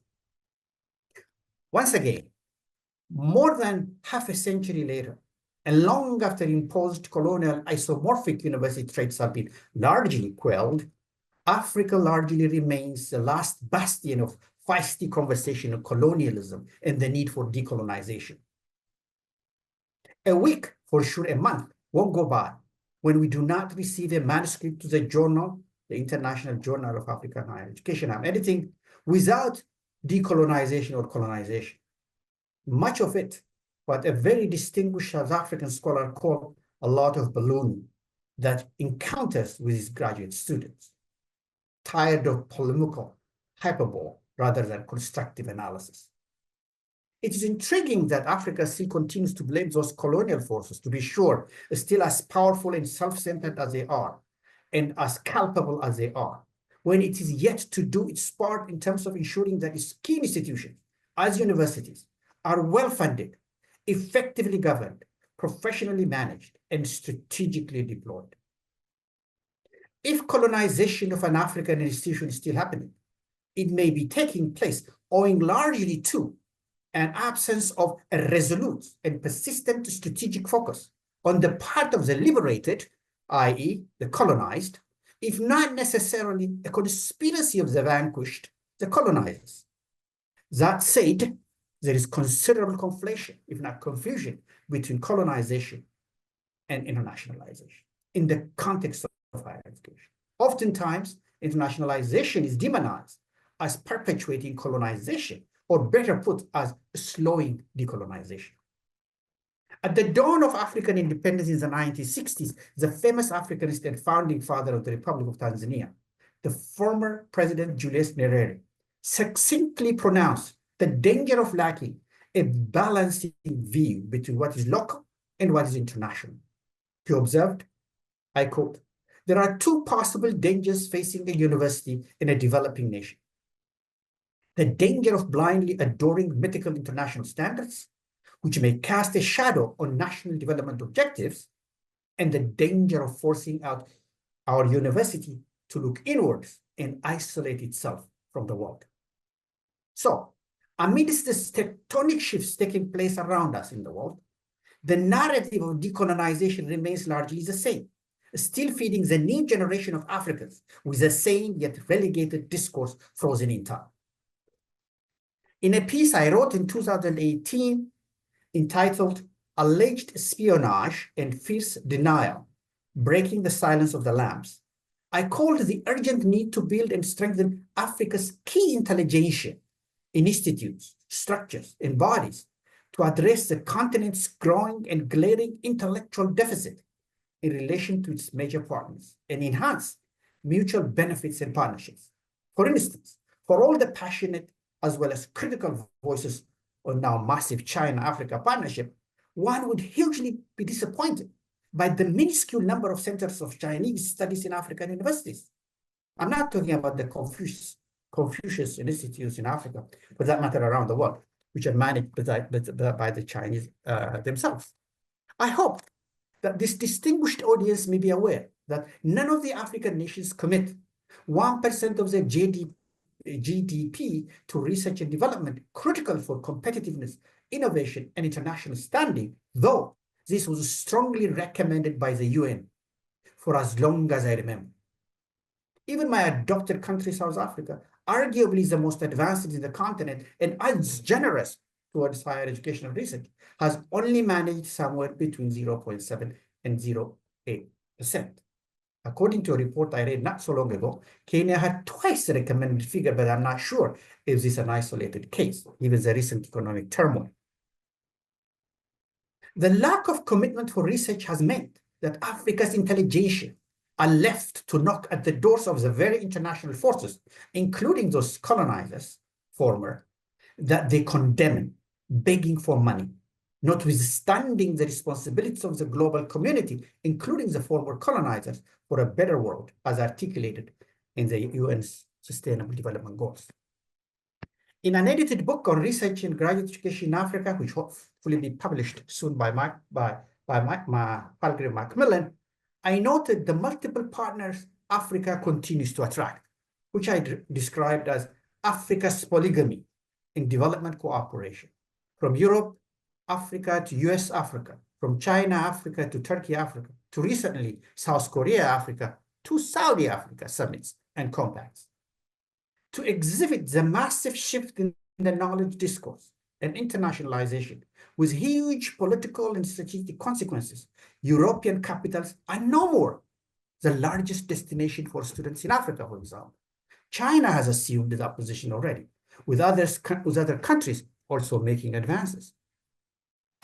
I observed the polygamous nature of Africa's engagement in international cooperation in the context of higher education, and recalled an earlier work where I concluded African higher education is the most internationalized in the world, not by participation, but by omission. Participation because it has now a large number of partners and engages in numerous bilateral and multilateral partnerships, and omission because it lacks the critical input and key for realizing an equitable partnership. As the saying goes, all politics is local.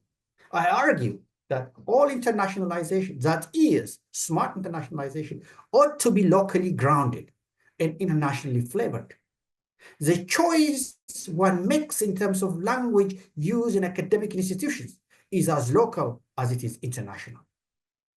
Curricula designated readings and projects ought to be as local as they are international. I just heard earlier by the representative of the minister talking about that, specifically about this curriculum. My question here is, why did it take us half a century to do that? The essence of academic mobility in terms of study destination and program choices needs to be as local as is international. Research must be relevant to national and regional realities, but ought to be advanced in keeping with international standards and perspectives. Furthermore, international partnerships and cooperation need to be significant to local realities and needs. Accordingly, the respective local entities, universities, departments, government offices, and institutes ought to strategically articulate their needs and frame them within the appropriate international regimes. To return to my points with due regard to the intellectual standing of Professor Mandani, the modern African university is not a community of unitary enclaves reminiscent of the early years of post-independent Africa, to which he still bemoans a striking sentiment when he says, I quote, how little the modern African university has to do with African institutions. In the vast and differentiated communities over 2,000 universities and colleges now operating the continent, the thesis that African institutions draw, I quote, inspiration from the colonial period, end of quote, is out of place, if not outright erroneous.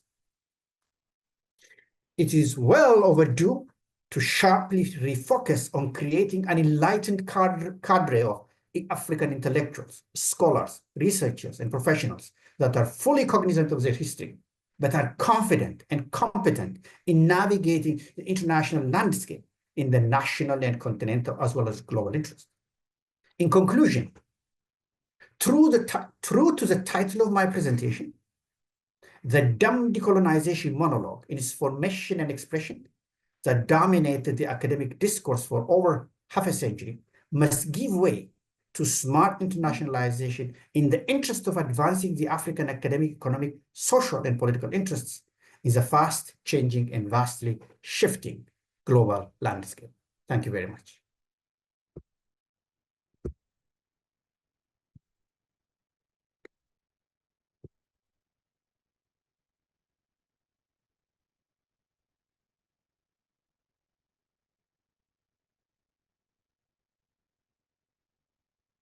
Thank you, Dr. Damtawi.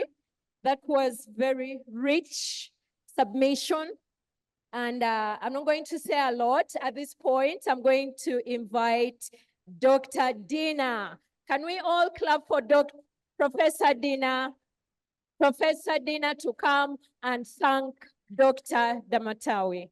Thank you. Thank you so much. Dr. Dina comes. I recognize the presence of Professor Helen Nkabana Mbalirwa, Principal, College of Humanities and Social Sciences, Makerere University. That college is one of the biggest within Makerere University. You're most welcome. Before you came, I just said that Professor Winza is my elder brother. Now, I will not mention because people get confused. But you're most welcome. Yeah, and she has also been a member of the University Council of Makerere University, which is the highest organ in the governance of the university. Most welcome. Dr. Dina. Thank you so much. Colleagues, it's lovely to talk with you all. I am Dina Beluigi, and I'm from Queen's University in Belfast. Thank you so much, Damtawi. It was amazing to hear you engage with some of the intellectual scholarship of Mandani, who of course was here, and to challenge us. Before I share a few notes, I just wanted to thank those dignitaries who are here in the audience. It's really important for the social legitimacy of the field of higher education studies, particularly critical higher education studies, that you've come to encourage us on our way as we critique the university, critique your role, our role within it, and sometimes stand outside of our institutional privileges to really work towards improving the university or changing it fundamentally. So thank you for coming. And thank you, of course, to Jude, Joe, Jenny, for all the work you've done. Damchu's talk is really important. As many of you know, he is a scholar who has edited scholarship from our universities and about our universities. He specializes in internationalization, which many of us don't. And in his talks, in his research, he speaks a lot about local relevance, as he did today, global tensions, African polygamy of institutions, lovely term, a lot against normative framings that catch African universities within their prescriptions and coercions for what they want. He's written about transnational education. He's written about rankings, which we heard about today. Some people are on their phones checking the rankings of their universities, despite ourselves. He's written about the intellectual diaspora of African intellectuals, which is an incredible force that Africa has contributed to the world. He's written about North-South collaboration in research and about development. But today he chose to pit two discourses in his talk. The one, decolonization, and the other one, internationalization. And interestingly, for the years and years of scholarship against internationalization, he constructs it as a space for smartness against the idea that the discourse of decolonization is dumb. As with any dichotomy, there's a bit of a danger. And I think he's provoking us, as he said, right? Those engaging with decolonization are producing monologues. Those engaging with internalization are engaging in dialogues. This is what we've been told today. Those engaging in decolonization are bemoaning the past. Those engaging in internationalization are concerned with shaping the future. In the temporal play that he's presenting to us, he is saying that the reality of the past should not thwart the future. So I guess what he's suggesting to us, the big question, is our retrospective gaze, our concern as scholars with the past, the colonial past, as South Africans, the apartheid past, the Cold War pasts, which have come back again to haunt us. Is that retrospective gaze thwarting our future? And the suggestion here is it thwarting a better future for us? Some of us would argue that the concern with the past is a concern with not reproducing that past in our present. And so that concern is not just a concern with the past, it's very much with reproducing those legacies.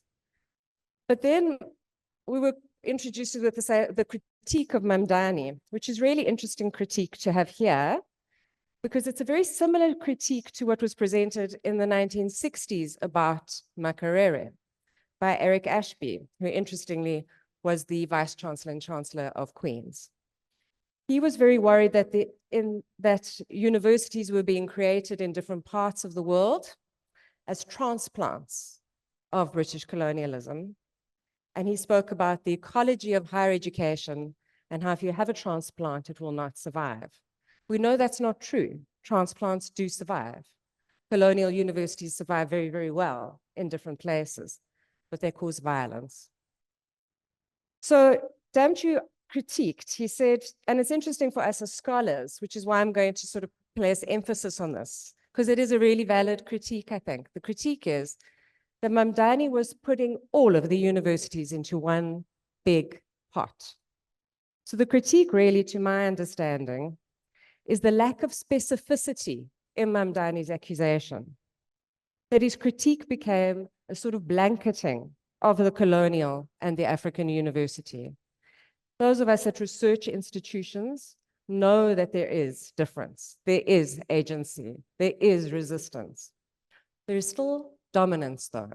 So that tension between recognizing the dominant forces and how they push the stream and recognizing resistance, change, even if it disappears, is something we do have to balance as scholars.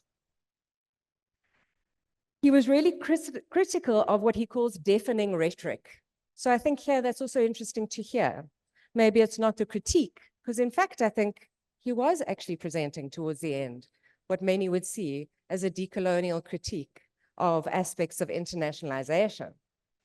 But perhaps it was more about this idea of the deafeningness of it, that there wasn't historical clarity, accuracy, and respect for where there was change and difference. I'm going to choose to read it that way. I think we can all critique it differently. I do think laziness, clumsiness is a really interesting characterization against the sharpness that he's calling for. But I think there's lots to be said about those who have perhaps profited from the capital of the decolonizing rhetoric, who are perhaps using it for their own career advancement and not really thinking about how incredibly difficult and impossible it is to decolonize anything. So what I thought I would do, just to end briefly, is to think a little bit about us here today, the next few days in this institution. We've been introduced today not necessarily by our names, but by our institutions. And it was quite interesting to hear that. Some come from very powerful institutions, but we are all actually intellectuals and people. So I would encourage us to think of our institutions as places to critique and shape, but not to embody, as doorways.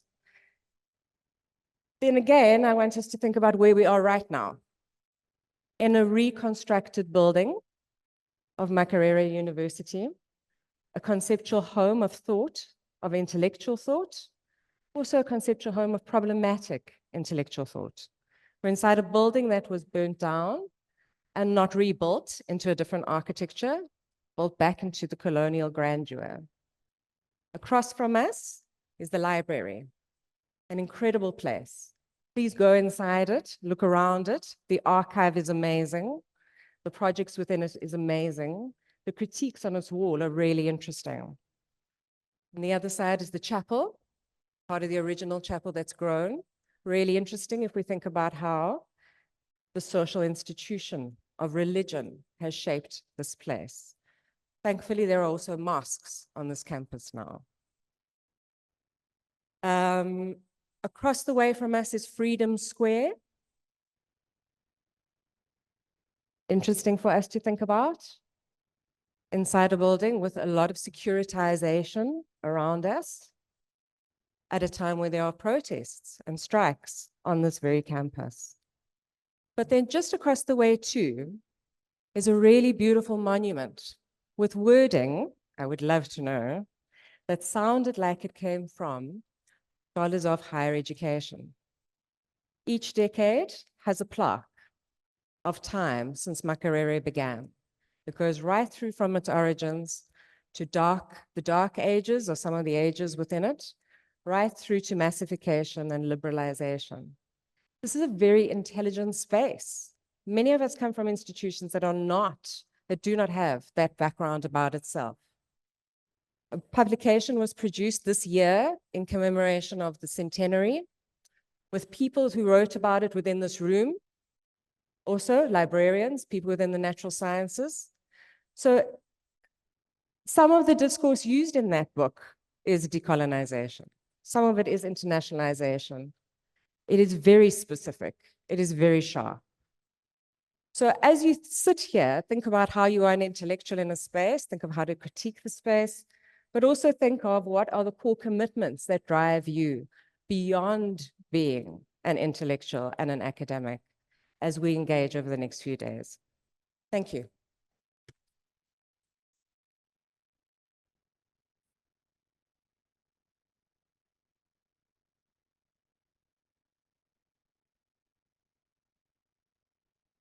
Another one for the road for Professor Dina.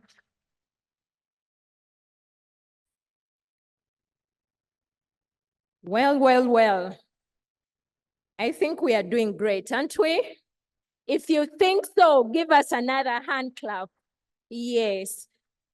And I would love to say we are almost winding up, and I don't know, I think I'm sad because I'm going to miss you.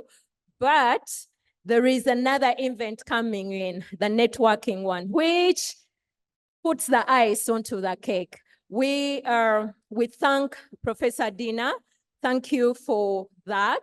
And those online are very appreciative. At this point, I and my partner, at this point, I'm saying that, we want to remind you about something. We've had a lineup of several dignitaries. We have had people talk about Afrocentrism. And I think we are now in syncing with the theme of leveraging the theme of this conference. I know that tomorrow we are going to have more presenters, but the foundation has been laid well. Can we clap for that? Yes. We want to wind up, but I want to formally introduce myself. I am Asimwe Maureen, a student of Makerere University, a PhD student doing a Doctor of Philosophy in Education Management and Administration. I am in the school, the great school of East African Higher Studies and Development. Can we clap for that? I am very humbled that I've been given this opportunity to feel the Afrocentrism right from the beginning. And all my colleagues who are here are very appreciative, Prof. Thank you. I have my professor who has introduced us to the philosophy of seeing things. I want to recognize him, Associate Professor Joseph Chimoga. Hello. We are gaining knowledge that you look at things in an African way. Someone asked me today, why this print? I told them, apart from being black, there are other things that can identify us. The print. So we want to write using an African print. At this moment, I want to say thank you. I want to invite my colleague, Peter. And I want to tell you, I'm not only a student, I'm also a leader, a class leader, coordinator.